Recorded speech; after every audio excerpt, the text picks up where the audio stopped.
Hello student, आज मैं पुनः पिछले वीडियो को आगे बढ़ाते हुए आज मैं आपको कुछ प्रैक्टिकल से सामना करवाएंगे।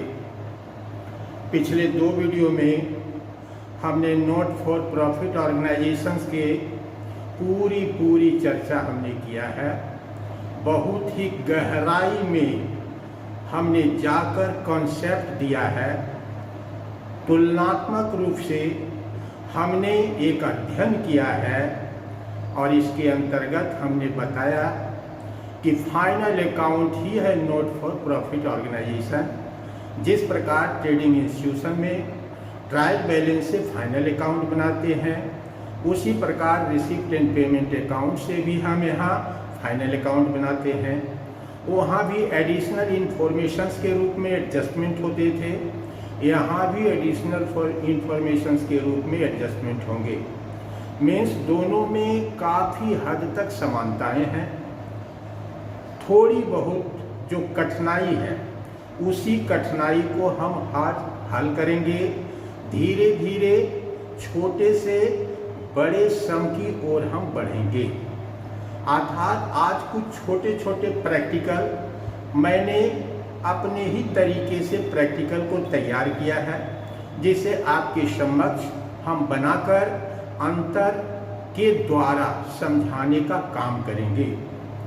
जैसे जब हम ट्रायल बैलेंस से फाइनल अकाउंट बनाते थे तो हर एक आइटम का एक एडजस्टमेंट हुआ करता था। जैसे हम ट्रायल बैलेंस के रेंट में नीचे एडजस्टमेंट आउटस्टैंडिंग रेंट के रूप में कि रेंट ड्यू फॉर ₹200, तो हम करते थे क्या, तलपट के रेंट को पीएल अकाउंट में लाकर एडिशनल इंफॉर्मेशन या एडजस्टमेंट के अंतर्गत जो आउटस्टैंडिंग रेंट की राशि है उसको जोड़कर इनर कॉलम में से आउटर कॉलम ले आते थे। मीन्स एडजस्टमेंट बहुत सरल तरीके से किया जाता था। हर एक आइटम के एक ही एडजस्टमेंट होते थे, तब कोई दिक्कत नहीं थी। लेकिन जब नॉट फॉर प्रॉफिट ऑर्गेनाइजेशन पढ़ाए तो हमने अब बताया कि जो सबसे बड़ी कठिनाई होती वो कठिनाई यही होती है कि रिसिप्ट एंड पेमेंट अकाउंट केवल करेंट ईयर को बिलोंग नहीं करता है, बल्कि यह प्रीवियस ईयर, जिसको हम पास्ट ईयर कहते हैं, current year and future year, that means coming year, ये सारे उल्लेख रिसिप्ट एंड पेमेंट अकाउंट में होते हैं। यही थोड़ा बहुत हमको प्रॉब्लम पहुंचाता है, वरना दोनों एक समान है। तो हमने यहाँ पर दो छोटे छोटे एग्जाम्पल लिए हैं, जिसके अंतर्गत एक से अधिक एडजस्टमेंट, मीन्स वहाँ एक एडजस्टमेंट, लेकिन यहाँ एक आइटम के साथ अधिकतम 4 एडजस्टमेंट तो आपको बताएंगे, वरना एडजस्टमेंट और भी हो सकते हैं, लेकिन हम 4 एडजस्टमेंट की चर्चा करेंगे जो प्राय कठिन से कठिन सवालों में भी प्राय ही एडजस्टमेंट होते हैं। तो हमने एक क्वेश्चन यहाँ पर बनाया है, 1 नंबर क्वेश्चन और 2 नंबर क्वेश्चन। आज मैं दोनों ही प्रश्न को समझाते हुए हल करेंगे। अर्थात इनिशियली जब आप फाइनल अकाउंट बनाए थे तो 2-4 क्वेश्चंस ट्रेडिंग अकाउंट पर, 2-4 क्वेश्चंस पीएल अकाउंट पर, 2-4 क्वेश्चन बैलेंस शीट पर, तब हम कंप्लीट क्वेश्चंस को बनाते थे। That means trading, PL and balance sheet को साथ साथ। इसी प्रकार इस चैप्टर को भी, इस टॉपिक को भी अगर किताब में देखिएगा तो कुछ रिसिप्ट एंड पेमेंट अकाउंट से संबंधित, कुछ इनकम एंड एक्सपेंडिचर से संबंधित, कुछ बैलेंस शीट से संबंधित। दैट मीन्स यह क्वेश्चंस का पूर्ण रूप नहीं है, क्वेश्चंस का एक अधूरा रूप है। अर्थात पहले बच्चों को प्रैक्टिस सिखाई जाती है ताकि वह किसी भी प्रश्न के पूरे स्वरूप को आसानी से कर सके। इसलिए छोटे छोटे रूपों में पहले इस प्रश्न को सीखना चाहिए, ताकि हम बड़े प्रश्नों के हल करने में कहीं कोई अटकने और भटकने जैसी बात नहीं हो। तो बच्चों, आज हम शुरू कर रहे हैं। छोटे छोटे क्वेश्चंस हैं जिसको आप समझाएंगे। जैसे यहाँ हमने लिखा कि receipt and payment account shows that 48,500 receive by way of subscription ended 31/3/2021। हमने थोड़ा शॉर्ट में लिखा है, कहानी लिखने की आवश्यकता नहीं है, हम मेन फैक्ट को लिखते हैं। मेन फैक्ट को लिखकर ही हिसाब को हल कर देते हैं, अनावश्यक सेंटेंस को लंबा नहीं करते हैं। तो यहाँ पर क्या हुआ कि 31/3/2021 के अंत में subscription receipt and payment account बता रहा है कि कुल हमको 48,500 रुपये का सब्सक्रिप्शन चालू वर्ष में प्राप्त हुआ। 31/3/2021 का मतलब 1/4/2020 टू 31/3/2021 को हम करेंट ईयर कहेंगे। तो सबसे पहले इस प्रश्न को हल कीजिए। केवल एडजस्टमेंट का प्रश्न है, अर्थात एक से अधिक एडजस्टमेंट है। तो सबसे पहले हम लिख देंगे सब्सक्रिप्शन रिसीव्ड।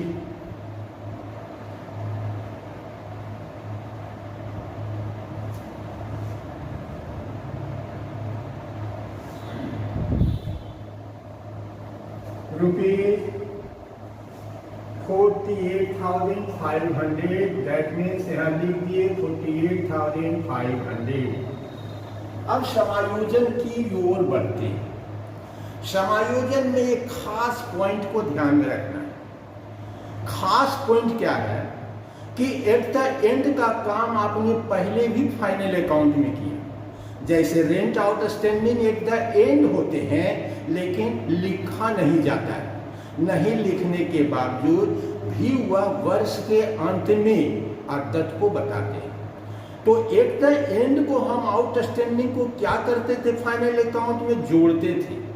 आज भी हम जोड़ेंगे और इसी जोड़ने के कंसेप्ट को, एक बिंदु को पकड़कर बाकी सारी समायोजनाओं का हम एड और लेस कर सकते हैं। इसमें कहीं कोई दिक्कत नहीं, रटने की कोई आवश्यकता नहीं है।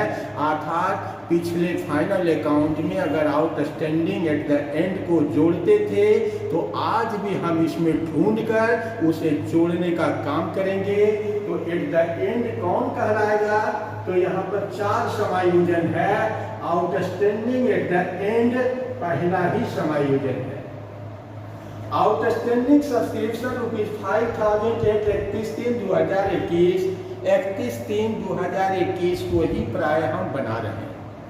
हमसे पूछा जा रहा है कि सब्सक्रिप्शन अमाउंट कितना होगा जिसे हम इनकम एंड एक्सपेंडिचर्स के इनकम साइड में दिखा सकें। तो यहाँ पर एक फिगर को कैलकुलेट करना है, which are shows in income and expenditure account in credit side. तो उसी को निकालने के लिए काम करते हैं। अर्थात सबसे पहले इसे जोड़ने से शुरू कीजिए। Add outstanding at end. अब हम तारीख को मिटा दें।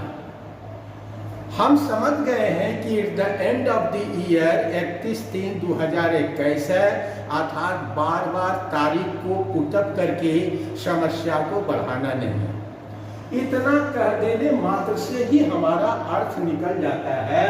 अर्थात outstanding at and means outstanding subscription at the end. Subscription भी आपको जोड़ देते हैं। आउटस्टैंडिंग सब्सक्रिप्शन एट एंड कितना है? तो 5,000 रुपया। ये 5,000 रुपया इसमें जोड़ देंगे। नेक्स्ट है प्रीपेड सब्सक्रिप्शन 31/3/2020। अर्थात 21 से पहले जो 20 होते उसको हम बिगिनिंग ईयर के नाम से संबोधित करते हैं। एक को at the end of the year और एक को बिगिनिंग ऑफ द ईयर कहते हैं। तो 31/3/2020 हमारा समाप्त वर्ष हो चुका है। अर्थात इसको हम बिगिनिंग ईयर कहते हैं। तो बिगिनिंग ईयर प्रीपेड सब्सक्रिप्शन 31/3/2020।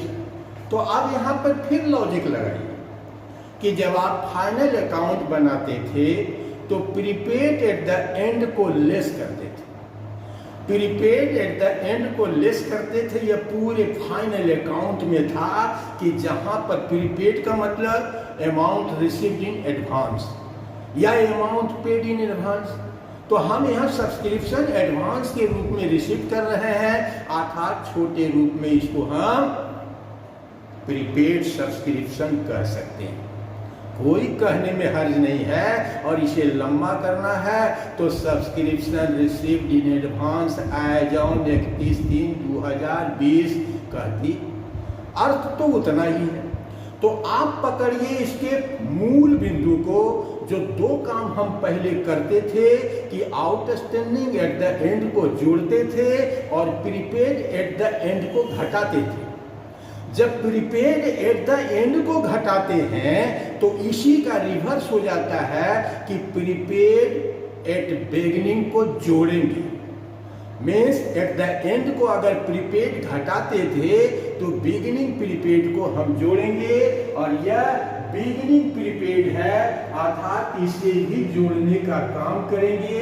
खाली लिख देंगे प्रीपेड सब्सक्रिप्शन एट बिगिनिंग। कितना है तो 7,000। आगे नेक्स्ट है आउटस्टैंडिंग सब्सक्रिप्शन एट 31/3/2020। फिर हम इसको कह सकते हैं outstanding subscription at the beginning, क्योंकि 31/3/2021 मेरा एट एंड है, तो इसके एक साल पहले दैट इज कॉल्ड बिगिनिंग। और आउटस्टैंडिंग के बारे में हम क्या जानते हैं, एक मेन बिंदु कि एट द एंड को जोड़ते हैं तो एट द बिगिनिंग को घटा देंगे। बस इतना ही आपको लॉजिक पुटअप करना है। आप कोई भी समायोजन कर सकते हैं, चाहे वो एट द एंड के एडजस्टमेंट हो या एट द बिगिनिंग के एडजस्टमेंट हो।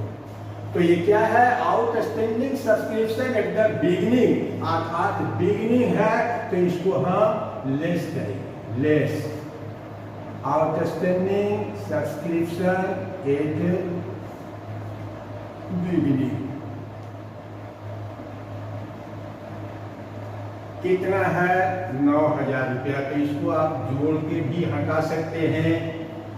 48 5 53 7 7 5 12 8 20 60,500 रुपया हुए, जिसमें इसको आप लेस करते जाइए।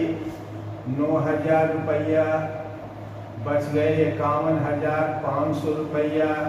अब एक एडजस्टमेंट और है, प्रीपेड सब्सक्रिप्शन 31/3/2021। 31/3/2021 का मतलब प्रीपेड एट द एंड, और जो भी प्रीपेड एट द एंड है वो घटाए जाएंगे।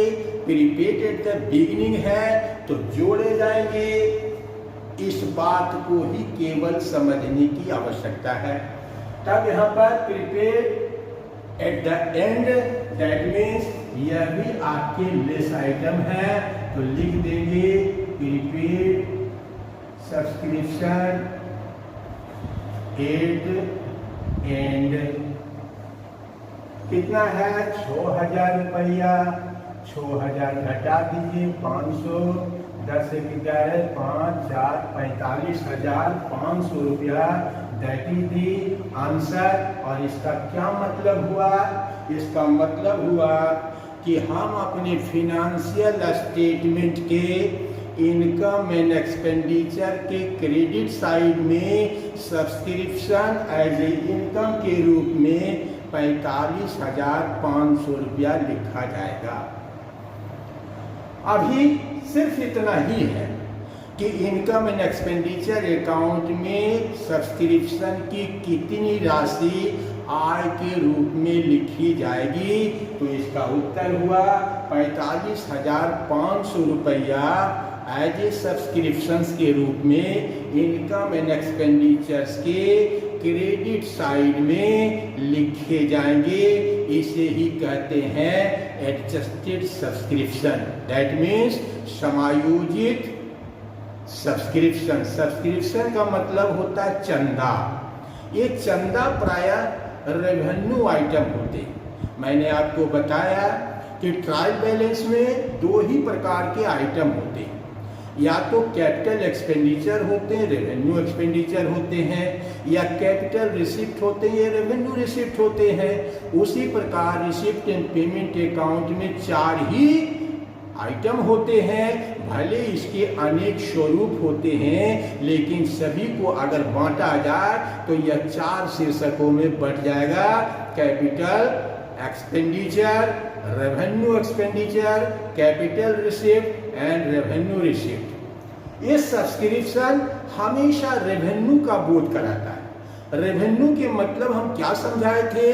जो रिकरिंग टाइप ऑफ इनकम हो, अर्थात यह सब्सक्रिप्शन किसी भी नॉट फॉर प्रॉफिट ऑर्गेनाइजेशंस के अंतर्गत हमेशा प्राप्त होते रहते हैं, रेकरिंग टाइप से प्राप्त होते रहते हैं। अर्थात यही कारण है कि इसमें रेकरिंग का गुण है, अर्थात इसकी पुनरावृत्ति व्यापार में बार बार होती है, इसीलिए यह रेवेन्यू आइटम होता है। और जितने भी रेवेन्यू आइटम होते हैं वह सब इनकम एंड एक्सपेंडिचर में दिखाए जाते हैं। अगर एक्सपेंसेस है तो डेबिट में, और इनकम है तो क्रेडिट में। इतनी ही इसकी कॉन्सेप्ट होती है।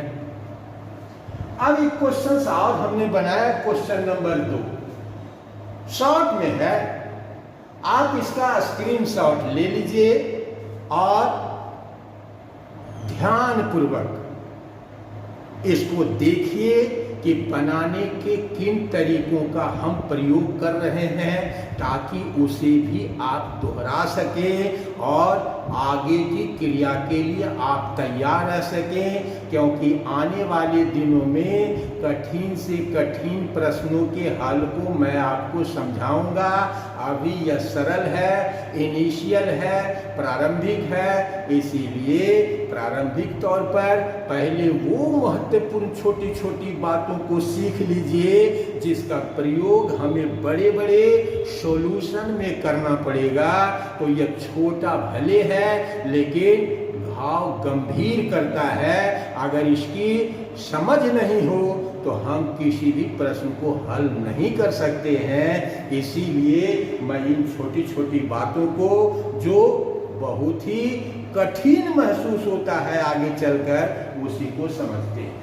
रिसिप्ट एंड पेमेंट अकाउंट 31/3/2021 फिर मान लिए 31/3/2021 हमारा क्लोजिंग ईयर है, करेंट ईयर का क्लोजिंग ईयर है। इसको इस प्रकार से सोल्व द फ्लोइंग, तो केवल रिसिप्ट एंड पेमेंट अकाउंट में हमने 3 शीर्षक लिखा है।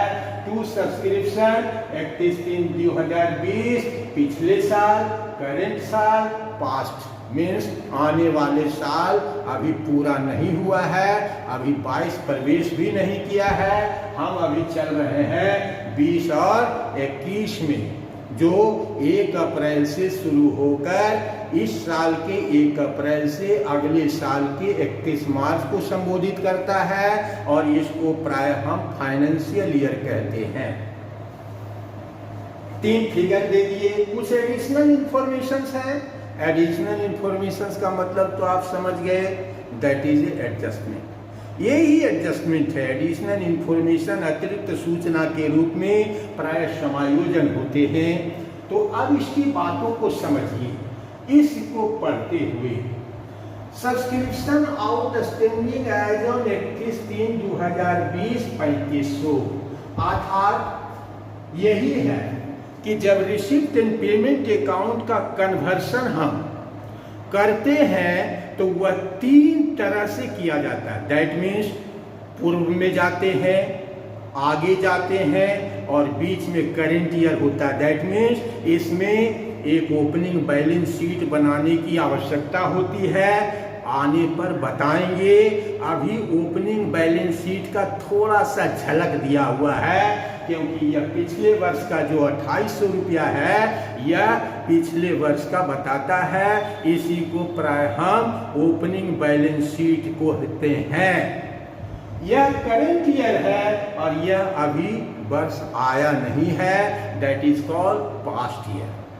तो यही एक समस्या रिसिप्ट एंड पेमेंट अकाउंट से इनकम एंड एक्सपेंडिचर। क्या बता रहे हैं कि रिसिप्ट एंड पेमेंट अकाउंट का कन्वर्सन 3 तरह से किया जाता है। Opening balance sheet, that means पीछे की ओर, करेंट ईयर, दैट मीन्स चालू वर्ष, आने वाले वर्ष, दैट मीन्स कमिंग ईयर, इत्यादि बातों का उल्लेख होता है।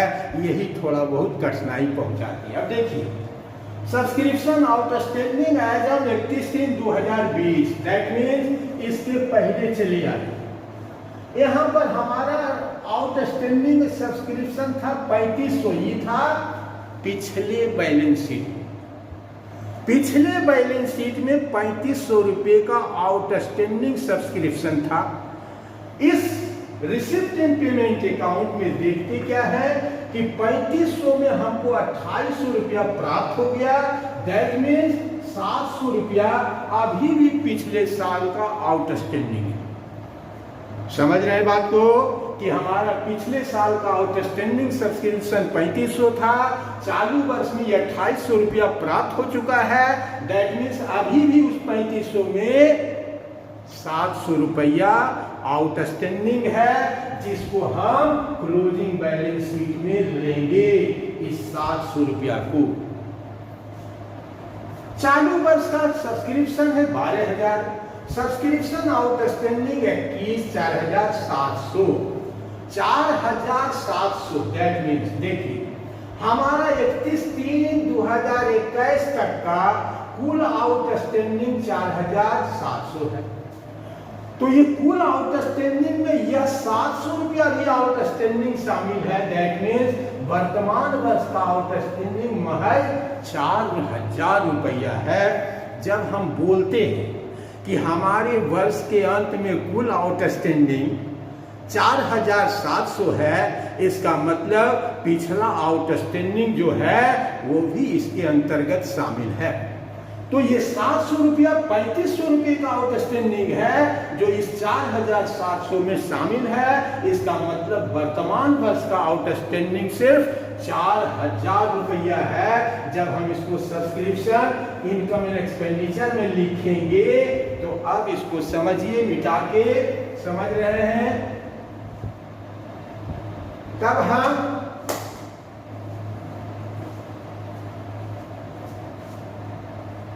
इनकम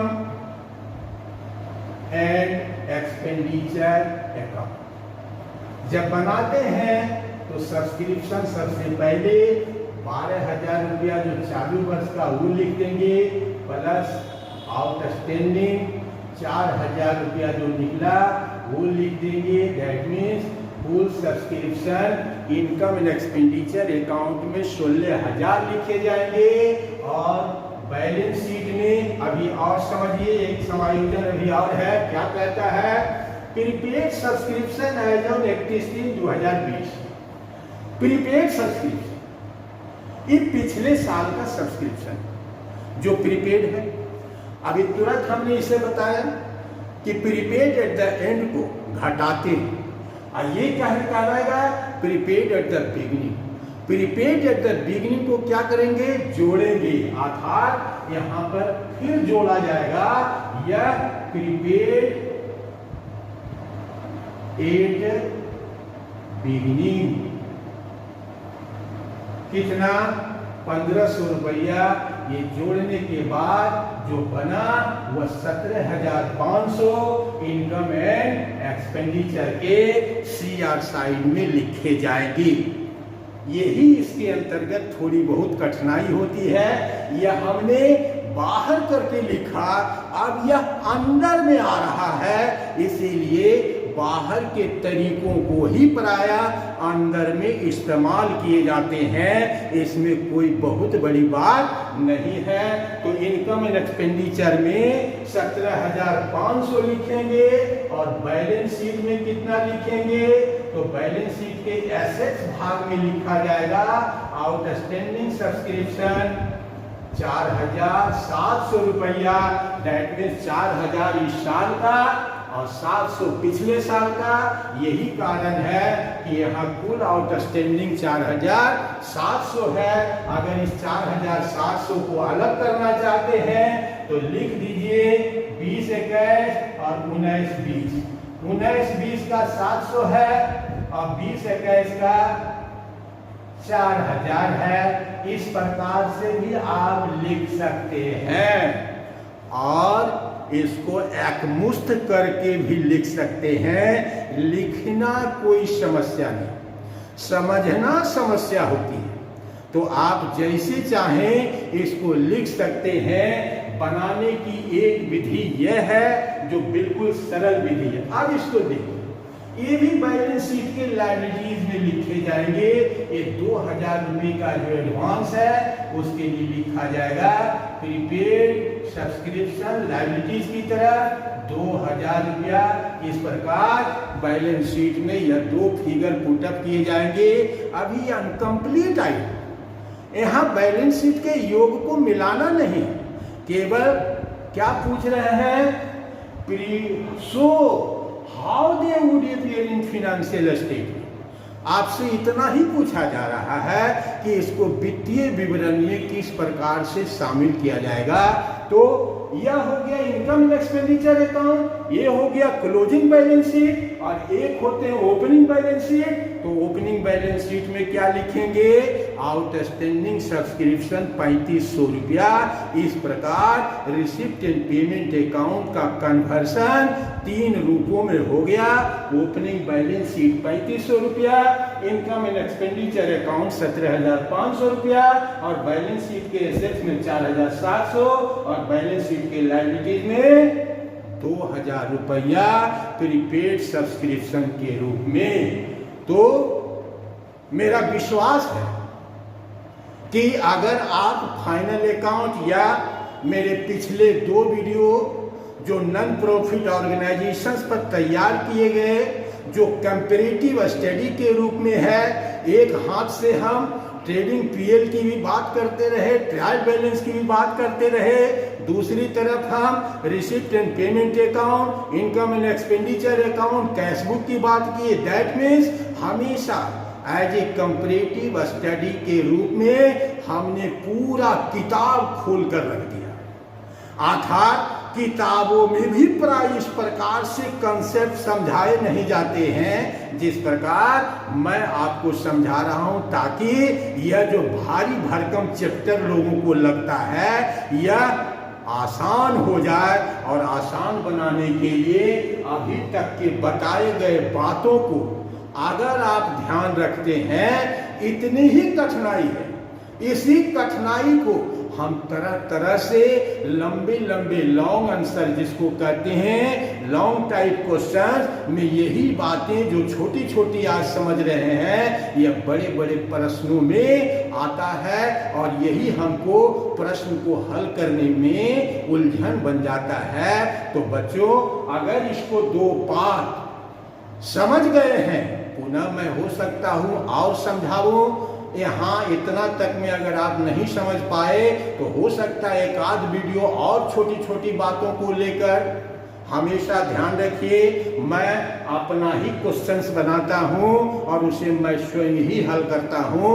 हमें किसी किताब की आवश्यकता नहीं होती है।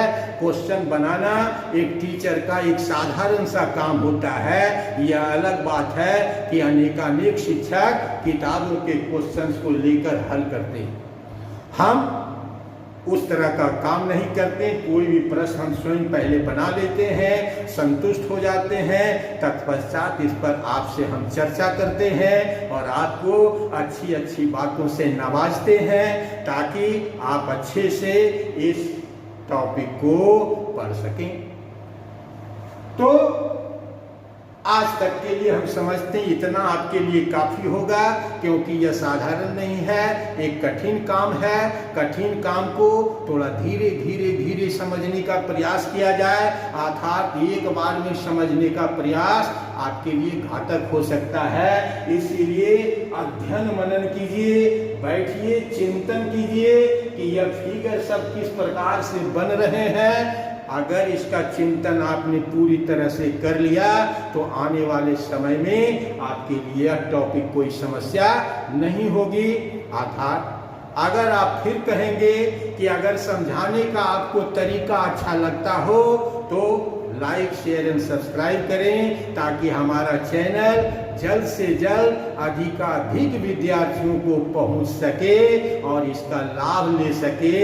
आपके लाइक शेयर और सब्सक्राइब से आप लाभान्वित होते हैं, शेयर से दूसरे स्टूडेंट लाभान्वित होंगे जो आपके इष्ट मित्र होंगे, चाहे वह फेसबुक का हिस्सा हो या अन्य इंस्टाग्राम का हिस्सा हो, उसको शेयर कीजिए ताकि वो भी इस टॉपिक से लाभान्वित हो।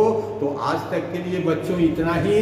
अपना लाइक शेयर और सब्सक्राइब नहीं भूलेंगे, यही हमारी फीस है और इसे फीस समझकर साथ ही साथ दूसरे बच्चों को भी इसका लाभ मिले, यह समझकर इसे जरूर से जरूर लाइक शेयर और सब्सक्राइब करें। अर्थात मिलते हैं फिर नेक्स्ट वीडियो में, तब तक के लिए जय हिंद।